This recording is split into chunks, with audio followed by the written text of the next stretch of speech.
6 महिन्यापूर्वीची गोष्ट आहे. ती मला भेटली होती. फार फार ध्येय मारत होती.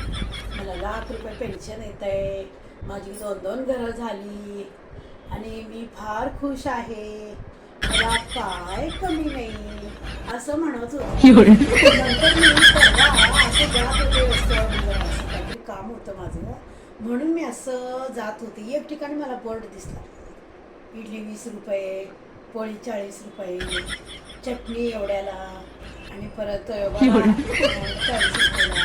असं मला बोर्ड दिसला, म्हणून मी ते बोर्डच्या खाली बघितले तर हिचं नाव हंसाबाई म्हणून. मग आत घुसले मी आणि खरंच ती होती. मग मी विचारले तिला, काय ग, परवा तर म्हणत होतीस मी फार खुशीत आहे, मला फार पैसे येतात, हे काय परिस्थिती आलं तुला, असं मी तिला म्हटले. काय सांगू बाई म्हटली, सगळं आमचं सगळं गेलं डाऊनमध्ये, आम्ही आलेलो आहे. आता हे करून मी कसं तर दिवस काढायला लागले. आणि तिच्या 3 मुली होत्या त्या. तुझ्या 3 मुली होत्या त्या पण गेले ते घरी काय काय काम करायला. त्यांनी 3घी जणी 3 कडे भांडी घासायला गेलेत. अरे रे रे एवढं, अरे रे रे रे रे एवढं वेळ ते दिवस आली का तिला. आम्हाला सांगत होती एक डॉक्टर शिकवणार आहे, एक इंजिनियर शिकवणार आहे, एक डान्सर बनवणार आहे, आणि तिघांना आता भांडी घासायला पाठवावं लागले.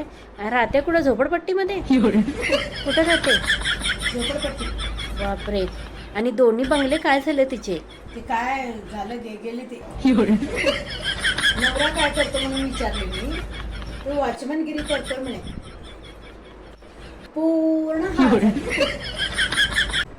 टेंशन काय को लेने का नहीं लेने का. 30 बरस तक तो माँ बाप संभालती है, 30 के बाद पति संभालता है, 60 के बाद पेंशन आती है.